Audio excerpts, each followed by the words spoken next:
So, you got a long trip coming up. Maybe it's your first multi-day or multi-week ride, or maybe you've done a few. But either way, there is a lot more to getting ready than just strapping your bags to the bike and heading out. So, in this video, I'm going to walk you through exactly how I prep my R1300 GS Adventure before a long trip. But whether you're on a T7, a Tiger, a Multistrada or anything else, this will apply to you too. Think of it as a general prep checklist from everything from the mechanical stuff to the electronics, the luggage, the gear, and a few things most people forget about until it's too late. And speaking of which, I've actually put together a free downloadable checklist that covers everything in this video. You can print it, tape it to your garage wall, or keep it on your phone. The link is down below in the description. And before we get into it, this video is about checking and prepping the bike and yourself, so I'm not gonna deep dive into exactly what to pack. For this, I've got a separate video you can check out here. But don't click on it just yet. Watch this one first. Alright guys, let's get started.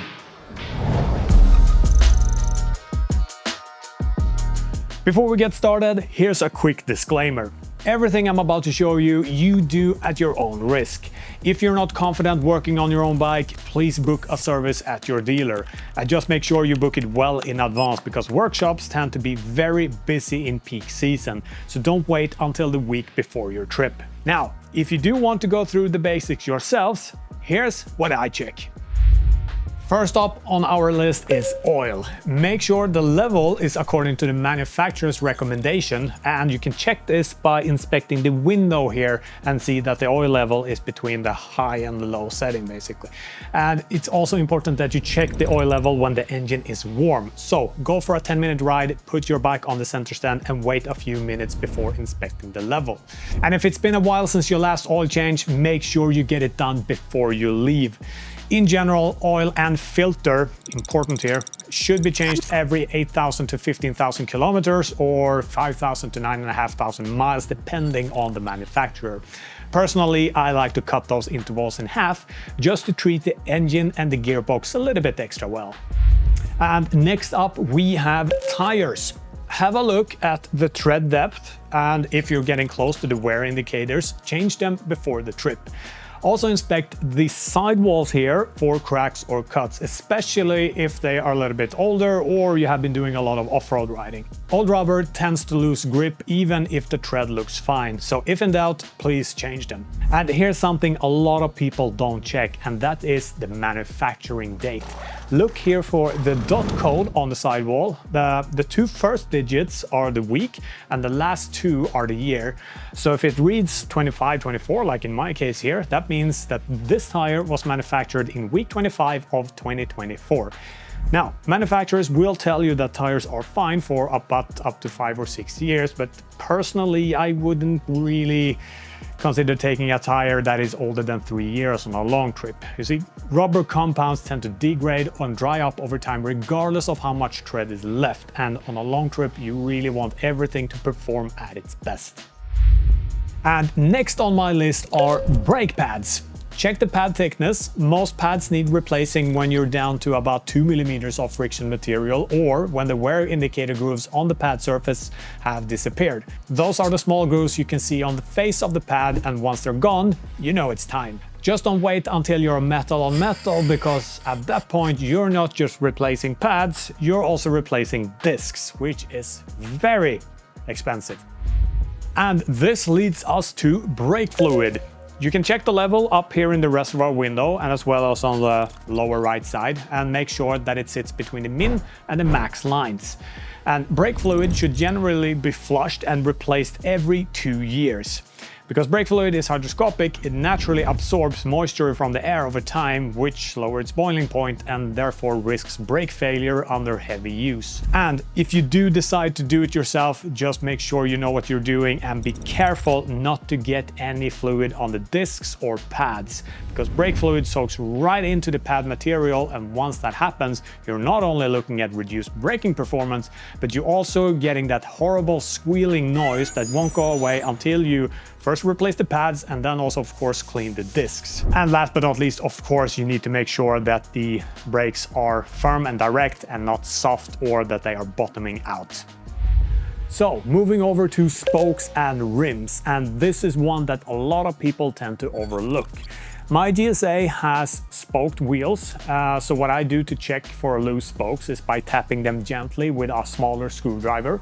A properly tensioned spoke should ring with a clear high-pitched ping, and if it sounds dull or flat, that means that the spoke is loose and needs retightening before I'm heading out. However, if your bike has cast rims, I would check carefully for cracks or other damages. But regardless of wheel type, also check the wheel bearings so they don't have any free play, and also get the bike elevated and give each wheel a good spin around to check for warps or unevenness.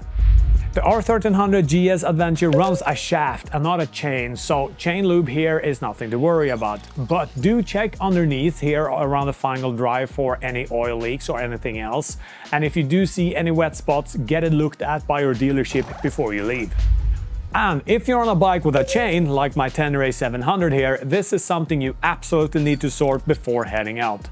Check the chain tension according to your owner's manual and make sure it's clean and properly lubed. If the chain and sprockets are looking worn, please do replace them. Just make sure you break in a new chain properly by doing smooth but firm accelerations instead of the jerky ones on your first 100 to 500 kilometers, then adjust the tension afterwards. And it's a good idea also to pack a small bottle of chain lube and a rag to keep your chain in pristine condition during your trip.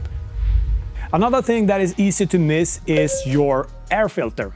If you're planning a trip on tarmac, a quick inspection is usually enough, and if it's dirty or dusty, replace it. But if you're heading out on a group ride on dry and dusty gravel, please do consider getting a motocross style air filter that you oil in. They handle dust much better and are for sure a much safer option.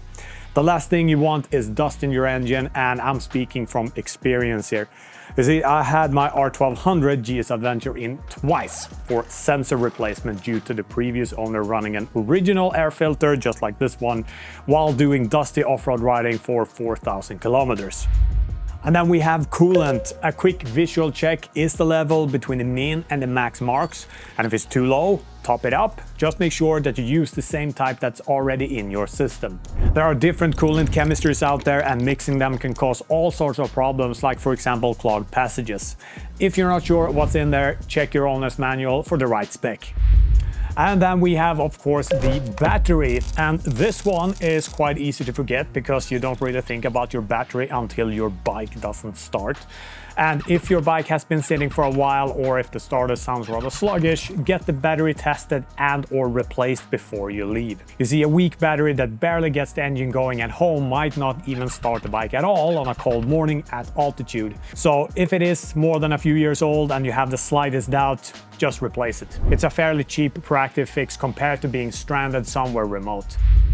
And last but not least, check your suspension for leaks or other damages. On the GSA, I inspect the rear shock and the front telelever carefully for any types of leaks, but if you do have forks, also check the seals properly.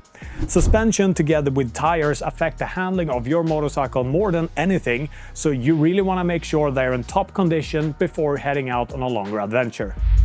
And to finish it off, do a walk around the bike and look at everything. I mean, cables, levers, foot pegs, mirrors, lights, screws. Anything cracked, bent or loose, make sure you fix it now. And one thing I really want to stress here is that do not service your bike and change tires and all of that and then leave for your trip the very next day. Make sure you ride it a few days after the service and also break in your tires. This is to make sure nothing was missed or nothing comes loose and that you're all set with the bike. You really want to catch problems at home and not on the departure day.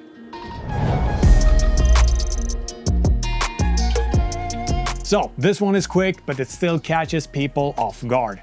First out is navigation. If you're using a GPS unit or your phone for navigation, make sure your offline maps are downloaded and up to date before you leave.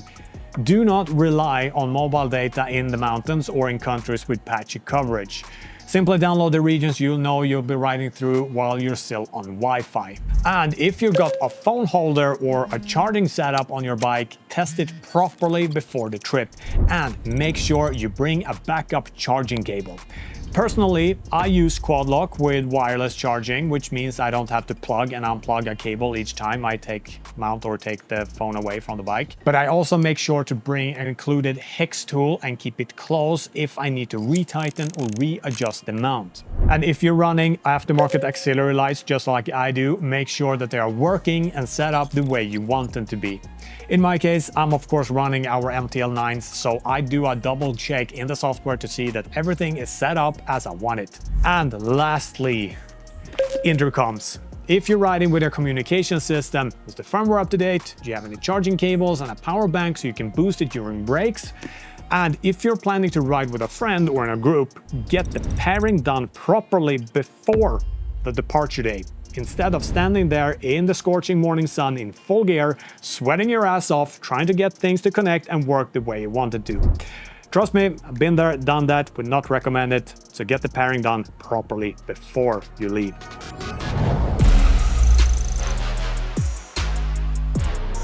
Now, something really important, and that is luggage.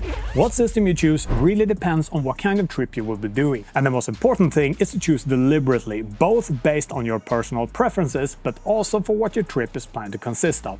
And there are basically 3 types of main luggage systems. So let's take a look at them and their differences.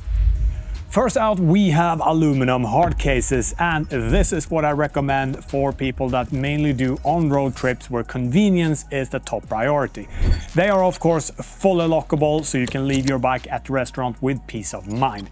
But they are also expandable and weatherproof, and not only that, but the motor case doubles as a backrest for the passenger if you're riding 2 up. And this is the type of setup I'd pick for long distance on-road touring. And the same goes here in regards for all preparations. Make sure the panniers and the top case sit snug to the rack, that all locking latches works as intended and can be locked, and that you don't have any major damages that could interfere with the functionality or weatherproofness of the system. And then we have this semi-rigid system, and these bags are great for mixed riding, I mean tarmac and off-road combined. They look and more or less function like hard cases, but they flex on impact, making them a lot more safer for when your foot or leg gets caught in between the ground and the bag. They are also a lot more forgiving for when you're tight on space, as you can stretch the internal volume thanks to the roll top closure here. And same here for the top bag or the overlander, also semi-rigid with a ton of features such as the beaver tail here, and you have internal space for the hydration bladder, a map pocket underneath, and also removable backpack straps and a side pocket for easy access to your smaller essentials. Good structure, good volume, and a lot more forgiving than hard cases. Of course, this system is lockable as well. And last but not least, we have soft luggage. And if you're doing enough off-road where weight saving really becomes important, this here is what you want to pick. It's rackless, it's lightweight, and it's waterproof, but it also keeps your bike light and nimble without compromising too much on capacity. The only trade-off with soft luggage is that you can't really lock them to your bike, but you're probably in remote areas anyway and do motor camping most of the time. So, before your trip, decide on what kind of riding you'll actually be doing and pick your system accordingly.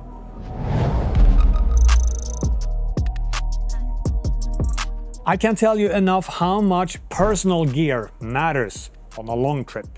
You see, the difference between high quality riding gear and the stuff you sometimes find at the local hardware store is like night and day. Personally, I tend to stick with Climb, and I have done so since 2018. And yes, while it's not the most budget-friendly option out there, it has definitely kept me both dry and safe in all kinds of riding conditions, even in the ones that didn't really go as expected. But regardless of what brand you choose, there are a few things worth thinking through before a long trip. A big one is definitely rain protection, and here you basically got 2 routes. You either invest in a high-end Gore-Tex suit that handles everything, or you bring a separate rain suit that you put on top of your regular riding gear. If you do decide to go with the Gore-Tex, just like me, I'd strongly recommend getting a suit where the membrane is built into the shell and not have it as a removable liner. Because with removable liners, your jacket and pants will completely soak up in heavy rain. They will get heavy and they will lose insulation. Yes, you will definitely stay dry underneath, but you will feel both colder and weighed down. A shell-type Gore-Tex suit stays lighter because the outer layer isn't absorbing as much water, and you just layer up the way you want it, of course, underneath for warmth. And if you're not riding in a Gore-Tex suit, do not forget to bring the separate rain jacket and over trousers. Keep them where you can get to them fast. You simply do not want to be unpacking your entire pannier or bags in pouring rain. They should either be in top of one of your main bags or placed inside a designated accessory bags. And no, they do not need to take up much space if you pick deliberately. Now, you probably have heard this 1,000 times, and that is layering. And this is really important, and I recommend to bring at least 3 layers of gear, or 4 if you have a separate rain jacket. You want to have a base layer against your skin, and then a mid layer for warmth, and then your outer riding gear. The trick here is to be able to add and remove layers throughout the day without it being a big hassle. So if you have a cold morning, just add the mid layer, and then it warms up and gets too hot in the afternoon, just strip it off at the next fuel stop. If you can do all of this in under 1 minute, you know that your layering system works. A pro tip is also to stick to thinner merino wool base layers and underwear. And this is because they not only keep you warm in cold weather and cool in hot weather, they also dry up in no time if you get them wet from sweat or rain. And this brings us to gloves, and make sure you bring a second pair because your summer gloves simply won't cut it in rain at high altitude or when the temperature drops mid-trip. Also, a set of longer Gore-Tex gloves that double as rain and cold weather gloves can really save a riding day from becoming absolutely miserable. Regarding boots, your top priorities here should be protection and waterproofness. There are many adventure boots on the market that are good on one of these, but few that are actually good on both. Personally, I prefer the Tech 7 Dry Star from Alpine Stars, and I think I'm on my 4th and 5th pair at the moment. They are really comfortable to ride in and even to walk around with, yet they provide very good protection and keep my feet dry in heavy rain. But again, do your own research, and more importantly, make sure that the boots you go for are comfortable enough to ride in. And one more thing on gear that people tend to overlook is your helmet. First off, if your helmet is more than 5 years old, it's time for a new one. And that is not just old advice. Every major manufacturer still recommends replacing it after 5 years of use. And that is because the liner degrades over time from sweat and UV radiation, even if it looks fine from the outside. And of course, if you've had an accident or dropped your helmet, it's time for a new one. Also, give your visor a proper inspection. If it's scratched up, especially in the center of your field of vision, that's gonna be a real problem when you're riding into a low sun or through rain at night. Before a long trip, take the visor off, remove the pin lock, and give both sides of the visor a proper clean.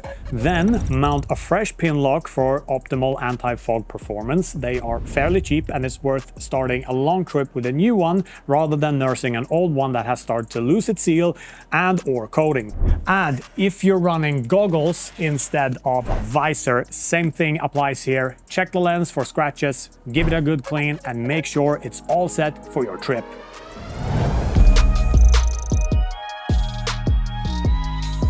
This is probably the most underrated step in trip prepping, and if you're a beginner, please pay attention. Once you've serviced your bike, mounted the luggage, and packed everything, go for a proper test ride before the actual departure. And I mean not around the block, but a full day ride, ideally with the kinds of roads you'll be doing on the trip. But before you head out, you have to adjust your suspension for the extra weight. On the R1300 GS Adventure, everything is automatic, so I don't have to do anything. The bike literally handles it for me. But if your bike doesn't have electronic suspension, this is something you want to have a look at.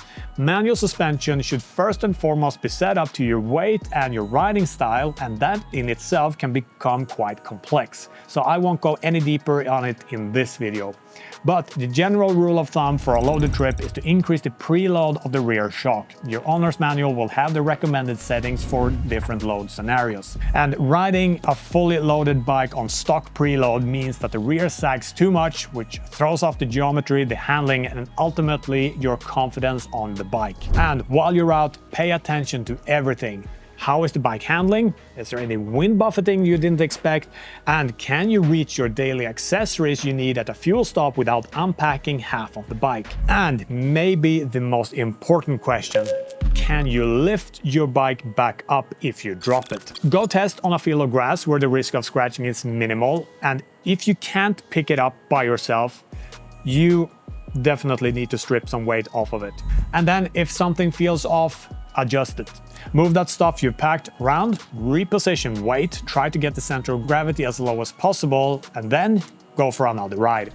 The goal here is to leave for your trip feeling comfortable and at home with your bike with zero surprises. And why do I stress the Shakedown Ride so much? Well, simply because a loaded bike handles completely differently from a stripped one. The braking distance is longer, the turning is heavier, the balance point shifts. And if you've never ridden with a fully loaded bike before, you need to feel this before you're in rush hour traffic or on a tight mountain pass. And trust me on this will make a bigger difference to your trip than any accessories you can buy.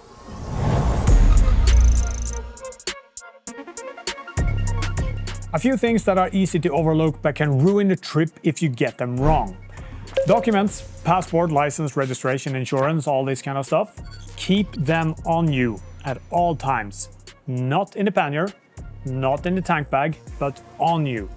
If someone breaks into your luggage or you walk away from the bike for 5 minutes, your documents need to be with you, as it will save you from a lot of headache if it happens abroad. If you're crossing borders, make sure you have some cash in the local currency, but also a bank card that works for international payments. Far from every shop and restaurant accept card payment, especially in more remote areas. It's also a good idea to check with your bank if your debit or credit card is activated for payment in the regions or countries you plan to visit. And another thing, make sure you bring backup keys. One for your bike, when you have one, and one for your luggage. Unless you have mixed locks, then bring one for each locking type. And the most important part, keep them separated from your main keys. Different pocket, preferably inside your jacket, something like this. Losing your only key in a foreign country is the last thing you want to experience. And then, talking about hotel parking, when you book accommodation, always check if they have enclosed or secure parking. Fully loaded adventure bike left on the street overnight is nothing more than an invitation. So if I'm spending a night in a larger city, I'll specifically look for an indoor parking garage that locks at night. In my opinion, it's worth paying a bit of extra for that peace of mind. And then we have bike cover. If you're moto camping, the moto tent of course solves this entirely, as your bike is in the garage area out of sight. But if you're not moto camping, just bring a lightweight packable cover. Surely doesn't stop a determined thief, but it removes that first visual trigger. A covered bike attracts way less attention than an adventure bike with aluminum cases and auxiliary lights on full display. And not only that, it's also nice not having to sit on a soaked seat after a full night of rain. And then insurance. Check your coverage before you go. Does your policy cover the countries you're riding through? What about roadside assistance? You see, some policies have geographic limits that you don't think about until you need that tow truck. And the same goes for yourself. Are you covered in case of an accident and you need to stay at a hospital for a few days? Check all this well in time before your departure. First aid kit. This is one of those things you hopefully will never need, but if you do, you will be very glad that you have it. A compact first aid kit doesn't take up much space. At a minimum, you'd at least want some bandages, some disinfectant, plasters, some pain relief, and of course a pair of disposable gloves. Keep your first aid kit close at hand so you don't need to start looking for it when you urgently need it. Personally, I keep my first aid kit in my micro bag with an attached first aid kit patch on it for other people to see. Moving on to the toolkit. Never, ever leave your home for a long trip with just the basic tools you'll find under your passenger seat. With that said, you don't need to bring your entire workshop either, but the basic custom toolkit can really save your trip. Basically what I bring is basic tools for removing the wheels, some disassembly of the bodywork, and then also a multi-tool that includes pliers. And of course, stating the obvious here, but never leave home without some zip ties and of course electrical tape. You'll be surprised how many problems you can solve with these two. And the same goes for the tire repair kit. So whether you're running tubeless or tube tires, make sure you have the right kit for your setup and that you actually know how to use these things. A set of tire plugs with a CO2 inflator or a compact 12-volt compressor takes up almost no space, and a flat tire in the middle of nowhere without a repair kit, it's a really bad situation to be in. And as I mentioned earlier, download offline maps for every single region you'll be riding through. Mobile data is unreliable in rural areas and roaming charges add up, and some countries have limited coverage. Do it before you leave while you're still on your home Wi-Fi. And if you want to be extra safe, bring a conventional printed map of the region you'll be riding in. And here's a simple one that is easy to forget. Share your route with someone at home. Whether it's a partner, a family member, or a friend, make sure at least one person knows roughly where you're going and when you expect to be where. If something happens and you don't check in, they'll know where to start looking. And that's my full prep list for you guys. Have your bike serviced, your electronics sorted, your luggage system selected and customized, your personal gear ready, do the shakedown ride, and have your documents and security in order. At this point, you're ready to go. And please do not forget, the free checklist covering everything in this video is down below in the description. You can download it, print it out, and tick things off as you go. It's simply an easy way to make sure you don't miss anything crucial. However, if I do have missed anything important, please let me know down in the comments. And if you want to see how I pack this particular bike for my upcoming Scandinavia trip, make sure you subscribe to the channel and hit that bell icon so you don't miss it. I will go through in detail exactly what I pack, what luggage system I choose and why, how I organize everything, and what the final setup will look like.